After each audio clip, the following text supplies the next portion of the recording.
மாவட்டம் நன்னிலம் சட்டமன்ற தொகுதியில் திராவிட முன்னேற்றக் கழகத்தின் கூட்டணியில் மதச்சார்பற்ற முற்போக்கு கூட்டணி கட்சிகளில் ஒன்றான எஸ்டிபிஐ கட்சி போட்டியிடுகிறது.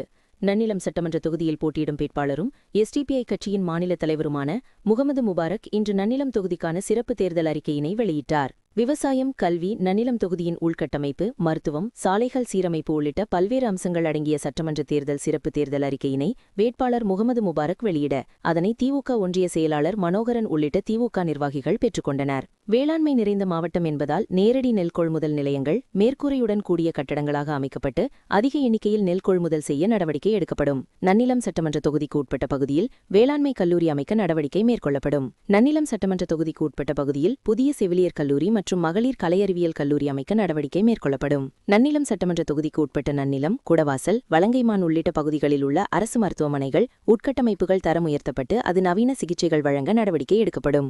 நன்னிலம் சட்டமன்ற தொகுதியின் உள்கட்டமைப்பு வசதியை மேம்படுத்தவும் பொதுமக்கள் பயன்பெறும் வகையிலான தண்ணீர் வசதி, சாலை வசதி, மின்விளக்கு வசதி உள்ளிட்டவைகளும் சுகாதார வசதியும் பட்டா இல்லாதவர்களுக்கு உரிய நடவடிக்கை மேற்கொள்ளப்படும் உள்ளிட்ட பல்வேறு சிறப்பு அம்சங்கள் இந்த தேர்தல் அறிக்கையில் இடம்பெற்றுள்ளன. இதனைத் தொடர்ந்து செய்தியாளர்கள் மத்தியில் பேசிய நன்னிலம் சட்டமன்ற தொகுதி வேட்பாளரும் எஸ்டிபிஐ கட்சியின் மாநில தலைவருமான முகமது முபாரக் கூறியதாவது: வரும் சட்டமன்ற தேர்தலில் வாக்கு சதவீதம் அதிகமானாலும் 100% உதயசூரியனுக்குத்தான் அது சாதகமாக இருக்கப் போகிறது.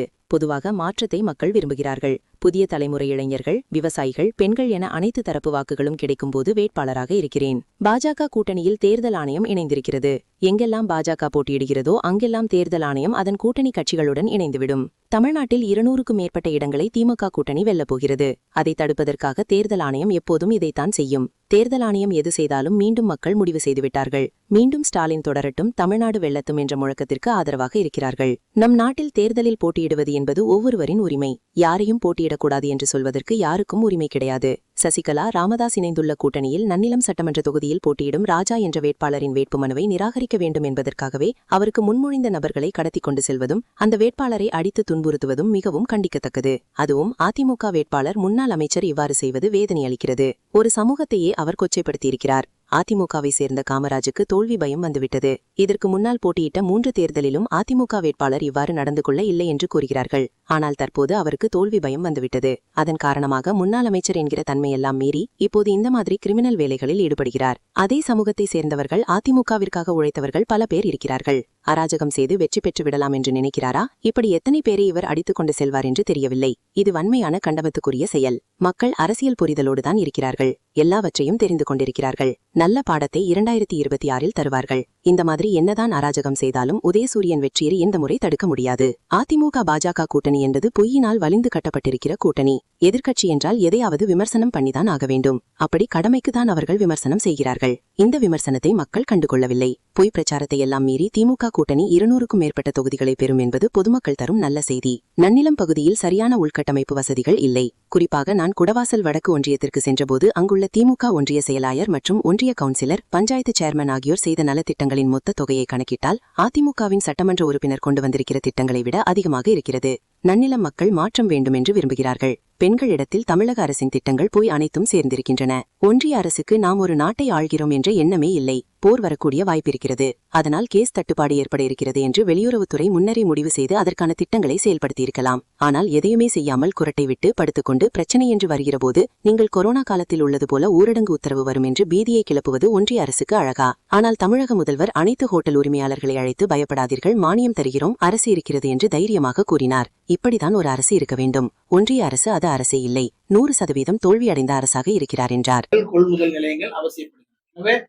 இனி வரக்கூடிய காலத்திலே ஒரு ஒன்றியத்திற்கு ஒன்று என்கின்ற அடிப்படையில் இங்கே 4 மிக முக்கியமான நெல் கொள்முதல் நிலையங்களை, அதிலும் அடிப்படையான தரமான அந்த அந்த அடிப்படை கட்டமைப்புகள் கொண்ட நெல் கொள்முதல் நிலையங்களாக இந்த நிலையங்கள் செயல்படும். இரண்டாவதாக, இங்கு ஒரு விவசாயத்தினுடைய அடிப்படை அறிவு இருக்கிற, விவசாயத்தை பற்றி நன்றாக புரிந்து கொள்கிற ஒரு சூழல் இந்த தொகுதியில் இருக்கிறது. எனவே ஒரு விவசாய கல்லூரியை நான் இந்த சட்டமன்ற தொகுதியினுடைய உறுப்பினராக நான் வெற்றி பெற்ற பின்பு நிச்சயமாக கொண்டு வருவதற்காக வேண்டி என்னால் இயன்ற அத்தனை முயற்சிகளையும் நான் செய்வேன். இரண்டாவதாக, நான் ஏற்கனவே சொன்னது போல இந்த தொகுதி என்பது விவசாயிகளுக்கு எவ்வளவு, விவசாயத்திற்கு எவ்வளவு பெயர் போனதோ அதுபோல ஆன்மீகத்திற்கும் ஆன்மீக தலங்களுக்கும் பெயர் போன ஒரு பூமி. நிறைய சிவாலயங்கள் அதிகம் இருக்கிற தொகுதியாக இந்த பகுதி இருக்கிறது. எனவே ஆன்மீக தலங்களுக்கு வருகிற பக்தர்களுடைய எண்ணிக்கை அதிகமா இருக்கு. ஆனால் அதற்கான ஒரு அடிப்படையான அவர்கள் வந்து சென்று வழிபடுவதற்கு தேவையான வசதிகள் குறைவாக இருக்கு. எனவே ஆன்மீக தலங்களுடைய பழைய பாரம்பரியமிக்க வரலாற்று சிறப்புமிக்க ஆன்மீக தலங்களை எல்லாம் மீண்டும் அதிலே புனரமைப்பதற்காக வேண்டி, அது சுற்றுலா பயணிகள் வந்து செல்வதற்காக வேண்டி, அதே போல ஆன்மீக பயணிகள் வந்து செல்வதற்கு தேவையான எல்லா விதமான தரமான அடிப்படை கட்டமைப்பு வசதிகளை நான் செய்து தருவேன். மூன்றாவதாக பக்தர்களுடைய கோரிக்கையை ஏற்று அதற்கு ஏற்றாற் போல பல்வேறு வசதிகளை ஆன்மீக தலங்களில செய்து தருவதற்கான நடவடிக்கையை நான் எடுப்பேன். அந்த வகையில நான் ஆன்மீகவாதிகளுடைய நண்பன்.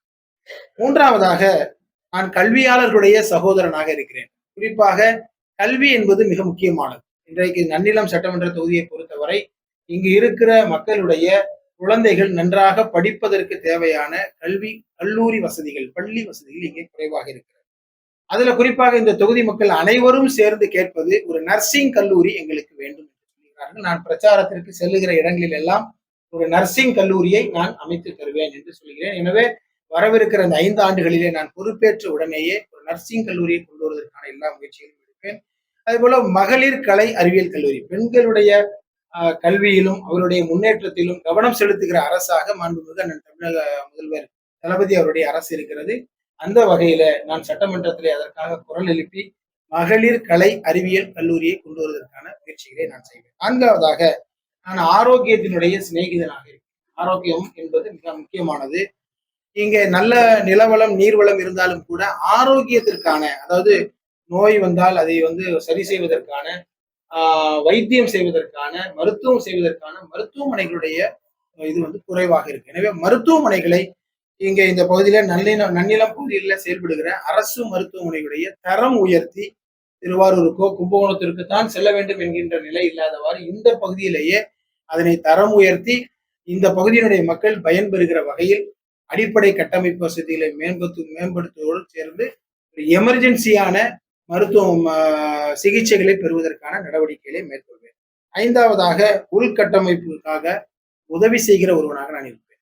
இந்த நன்னிலம் சட்டமன்ற தொகுதி முழுவதும் சென்று பார்த்தால் உள்கட்டமைப்பு வசதிகள் என்பது மிகவும் குறைவாக இருக்கிறது. கடந்த 15 ஆண்டுகளாக இருக்கிற சட்டமன்ற உறுப்பினர் 2 முறை அமைச்சராக இருந்தும் கூட இந்த தொகுதியை வந்து அவர் கைவிட்டு விட்டார். ஆனால் கடந்த 5 ஆண்டுகளில் திராவிட முன்னேற்ற கழகத்துடைய அரசு பொறுப்பேற்ற காலத்திலே தான் 15 ஆண்டுகள் பின்தங்கி போயிருந்த உட்கட்டமைப்பு வசதிகள் அத்தனையும் வந்து சீர்குலைந்து போயிருக்கிற நிலையில ஏறத்தாழ ஒரு 60-70% உட்கட்டமைப்பு வசதிகளை, சாலை வசதிகளை, குறிப்பாக கிராமப்புறங்களை ஒருங்கிணைக்கிற சாலை வசதிகளை முதலமைச்சருடைய கிராமப்புற சாலைகள் திட்டத்தின் கீழ் வந்து அங்கே செயல்படுத்தியிருக்கிறார்கள். நபார்டு வங்கியின் கீழ் செயல்படுத்தியிருக்கிறார்கள். இதுபோல பல திட்டங்களின் மூலமாக அங்கு இருக்கிற திமுகவினுடைய ஒன்றிய கவுன்சில் உறுப்பினர்கள், திமுகவுடைய பேரூராட்சி, அதே போல ஊராட்சியினுடைய நிர்வாகிகள் தான் அதற்கான முயற்சிகளை எடுத்து இந்த கட்டமைப்புகளை இன்றைக்கு செயல்படுத்தியிருக்கிறார்கள். அந்த வகையில நான் வருகின்ற 5 ஆண்டுகளும் மிகச்சிறப்பான முறையில நான் மேற்கொண்ட 5 தங்க திட்டங்களையும் நிறைவேற்றுகிற ஒருவனாக நான் இருப்பேன். மீண்டும் ஒரு முறை சொல்லி காட்டுகிறேன், விவசாயிகளுடைய தோழனாக நான் இருப்பேன். அதற்கு தேவையான நடவடிக்கைகளை மேற்கொள்வேன். இரண்டாவதாக ஆன்மீகவாதிகளுடைய நண்பனாக நான் இருப்பேன். அதற்கு தேவையான முயற்சிகள் எடுப்பேன். மூன்றாவதாக கல்வியாளர்களுடைய சகோதரனாக நான் இருப்பேன். இந்த பகுதியினுடைய மக்கள் கல்வி பெறுவதற்கு தேவையான எல்லா நடவடிக்கையும் எடுப்பேன். நான்காவதாக ஆரோக்கியத்தினுடைய சிநேகிதனாக ஆரோக்கியம் மேம்பட இந்த தொகுதி மக்களுக்கு எல்லா விதமான மருத்துவ அடிப்படை கட்டமைப்புகளை வசதி செய்து தருவதிலே நான் முக்கிய ஒரு பங்களிப்பேன். ஐந்தாவதாக உள்கட்டமைப்பிற்காக வேண்டி உதவி செய்கிற ஒருவனாக சுருக்கமாக சொல்வதாக இருந்தால், வெற்றி பெற்றவுடன் இந்த மக்களிடையே இருந்து, இந்த மக்களில் ஒருவராக இருந்து, அவர்களுடைய பிரச்சனை என்னவோ அவை அனைத்தையும் உணர்ந்து, அந்த பிரச்சனைகளில் நான் ஒருவனாக, பிரச்சனையிலிருந்து வெளிவந்து பேசுகிற ஒருவனாக இல்லாமல் அந்த பிரச்சனைகளுக்குள்ளே ஒருவராக நான் இருந்து அவர்களுடைய உணர்வுகளை, அவருடைய உரிமைகளை புரிந்து கொண்டு செயல்படுகிற ஒரு நல்ல சட்டமன்ற உறுப்பினராக நான் இருப்பேன். எனக்கு எதிராக போட்டியிடுகிற அஇஅதிமுகவினுடைய இரட்டை இலை சின்னத்திலே போட்டியிடுகிற வேட்பாளர் இந்த தொகுதியை பத்தி, இந்த தொகுதி மக்களுடைய பிரச்சனையை பத்தி தெரிந்து கொள்ள வேண்டும் என்று சொன்னால் 25 வருஷம் இந்த தொகுதியோடு இருந்தால்தான் எல்லாவற்றையும் செய்ய முடியும் என்று சொல்லுகிறார். நான் வந்து 10 நாள் கூட ஆகல இருக்கிற எல்லா பகுதிகளுக்கும் நான் சென்று வந்து விட்டேன். எல்லா மக்களையும் நான் உணர்வுபூர்வமாக பார்க்கிறேன். யாதும் ஊரே யாவரும் கேளீர் என்று எல்லா மக்களுக்குமாக பணி செய்கிற எனக்கு இது ரொம்ப எளிதானது. மக்களோடு மக்களாக இருந்து அவருடைய உணர்வுகளை புரிந்து கொள்வது என்பது எனக்கு ரொம்ப எளிதானது. இதுக்கு 15 வருஷம் 20 வருஷம்லாம் தேவையில்லை. அவருடைய பிரச்சனையை புரிந்து கொள்கிற ஒரு மனப்பாங்கு இருந்தால் போதும். அந்த மனப்பாங்கு எனக்கு இருக்கிறது. அந்த வகையில் நன்னிலம் சட்டமன்ற தொகுதியில நிச்சயம் வெற்றி பெறப் போகிற, இறை உதவியால் வெற்றி பெறப் போகிற வேட்பாளராக இருக்கிறார். இந்த மக்களுக்காக 100% உழைக்கிற ஒருவனாக நிச்சயமாக இருப்பேன். எனவே இந்த தொகுதியுடைய வாக்காளர் பெருங்குடி மக்கள் 100% உதயசூரியன் சின்னத்திற்காக, உதயசூரியன் சின்னத்திலே போட்டியிடுகிற எனக்கு இந்த மக்கள் 100% வாக்கு அளித்து என்னை வெற்றி பெற செய்ய வைக்க வேண்டும் என்று இந்த தருணத்தில் கேட்டுக்கொள்கிறேன். சாரி, சார் நடந்து முடிஞ்ச சார் 3 மாநில சட்டசபை தேர்தலில் ஓட்டோட எண்ணிக்கை, வாக்கு எண்ணிக்கை அதிகமாயிருக்கு, பர்சன்டேஜ் அதிகமாயிருக்கு. பக்கத்துல இருக்க பாண்டிச்சேரியில கூட 91% வரைக்கும் ஆயிருக்கு. அப்படி வாக்கு எண்ணிக்கைகள் அதிகமாகும் போது நம்ம நன்னிலம் தொகுதிக்கு அது சாதகமா இருக்குமா பாதகமா இருக்குமா? என்ன வாக்கு வங்கி, அதாவது வாக்கு சதவீதம் அதிகமானாலும் 100% உதயசூரியனுக்கு தான் அது சாதகமாக இருக்க போகிறது. பொதுவாக மாற்றம் என்பதை மக்கள் விரும்புகிறார்கள். மாற்றம் வேண்டும் என்று சொன்னால் எல்லோரும் சேர்ந்து வாக்களிப்பார். 3 முறையும் அவரை மாற்ற முடியல. இந்த மக்களுக்காக எதுவும் செய்யவும் இல்லை. இந்த முறை மாற்றம் வேண்டும் என்று எல்லாரும் விரும்புகிறார்களா என்றால் நிச்சயம் விரும்புகிறார்கள். அப்படி விரும்புகிறார்கள் என்று சொன்னால் இந்த வேட்பாளரை பொறுத்தவரை, இந்த சின்னத்தை பொறுத்தவரை எல்லோருக்குமாக இயங்குகிற ஒருவராக இருக்கும் பொழுது எனக்கு நிச்சயமாக உதயசூரியனுக்கு நிச்சயமாக மாணவ மாணவிகள், புதிய தலைமுறையாக இப்பொழுது வரக்கூடிய ஜென்சியினுடைய வாக்கு எனக்கு நிச்சயமாக எனக்கு கிடைக்கும். அதே போல நடுத்தர வயதில் உள்ளவர்களுடைய கிடைக்கும், விவசாயிகள், தொழிலதிபர்கள், அதே போல அனைத்து சமூக மக்களுடைய வாக்குகளை பெறுகிற ஒரு பொது வேட்பாளராக இன்னைக்கு நிற்கிற நிலையில் வாக்கு சதவீதம் உயர்ந்தால் அது உதயசூரியனுக்கு தான் அது சாதகமாக அமையும். இல்லை என்றாலும் வெற்றி பெறப்போவது உதயசூரியன். தமிழ்நாடு சட்டமன்றத்துல குறிப்பா தலைமைச் செயலாளர் மற்றும் டிஜிபி எல்லாம் தேர்தல் ஆணையம் இதுவரை வரலாற்றுல இல்லாத ஒரு நிலை. இந்த பாஜக தலையீடு அரசியல்ல எதுவும் இருக்கும்னு நினைக்கிறீங்களா? எப்படி பாக்குறீங்க? அந்த பாஜக கூட்டணியில தேர்தல் ஆணையம் இணைந்திருக்கிறது, சேர்ந்திருக்கிறாங்க.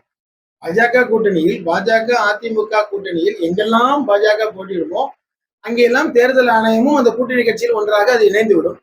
இப்பொழுது இங்க தமிழ்நாட்டுல மீண்டும் தமிழகத்துடைய முதல்வராக பொறுப்பேற்க போகிறார். வெல்வோம் 200, படைப்போம் வரலாறுன்னு சொல்லுகிற இந்த 200 இடங்களை மீண்டும் திமுக கூட்டணி வெல்ல போகிறது. அதை தடுப்பதற்காக வேண்டி அவர்கள் எடுக்கிற பகீரத பிரயத்தனங்களில் ஒன்றுதான் இந்த தேர்தல் ஆணையத்துடைய இந்த நடவடிக்கைகள். தேர்தல் ஆணையம் எப்பொழுது இதுதான் செய்யும். எது செய்தாலும் மக்கள் தீர்மானித்து விட்டார்கள். இந்த முறை மீண்டும் ஸ்டாலின் தொடரட்டும், தமிழ்நாடு வெல்லட்டும் என்கின்ற இந்த முழக்கத்திற்கு ஆதரவாக இருக்கு. பாரதிய ஜனதா கொண்டு வந்து எஸ்ஐஆர்னாலதான் அந்த ஓட்டு சதவீதம் அதிகமாயிருக்கு அப்படிங்கிற ஒரு கருத்து ஒன்று பேசிட்டு இருக்காங்க. நீங்க பாரதிய ஜனதா ஏற்றுதான் நிக்கிறீங்க. அப்படி இருக்கும்போது அவங்க கொண்டு வந்து எஸ்ஐஆர்னாலதான் வந்திருக்கு, ஓட்டு சதவீதம் அதிகமாயிருக்கு அப்படிங்கிறாங்க. அதை எப்படி பாக்குறீங்க? எப்படி பாரதிய ஜனதா கொண்டு வந்தனால எஸ்ஐஆர் எப்பொழுதும் வாக்களிக்கிறவர்கள் தானே வாக்களிக்க போறாங்க. பாரதிய ஜனதா எஸ்ஐஆரை தமிழ்நாட்டுல மட்டும் அதற்காக வேண்டி தமிழக அரசும் மக்களும் எடுத்த முயற்சியின் காரணமாகத்தான் பீகார்ல அவர்களால் 65 லட்சம் பேரை நீக்கியது போல இங்க நீக்க முடியல. எனவே இது தமிழ்நாட்டை பொறுத்தவரை, மற்ற மாநிலங்களை பொறுத்தவரை அது அவர்களுக்கு சாதகமாக இருந்தால் மட்டும்தான் அதை செய்வார்கள். எனவே அங்க இருக்கிற ஒரு சூழல் தமிழ்நாட்டை பொறுத்த வரைக்கும் இல்லை. தமிழ்நாட்டுல எஸ்ஐஆர் அவர்களுக்கு ஃபெயிலியரு. ஏன்னு கேட்டா அவங்க என்னெல்லாம் நினைச்சாங்களோ எதுவும் அவங்க செயல்படுத்த முடியல. இருந்தாலும் கூட மக்கள் விழிப்புணர்வோடு அரசோடு இணைந்து கூட்டணி கட்சிகள் எல்லாம் செயல்பட்ட காரணத்தினால்தான் இது சாதிக்க முடியுது. அப்படி ஒரு கருத்தா இருக்கும்னு நான் நினைக்கிறேன்.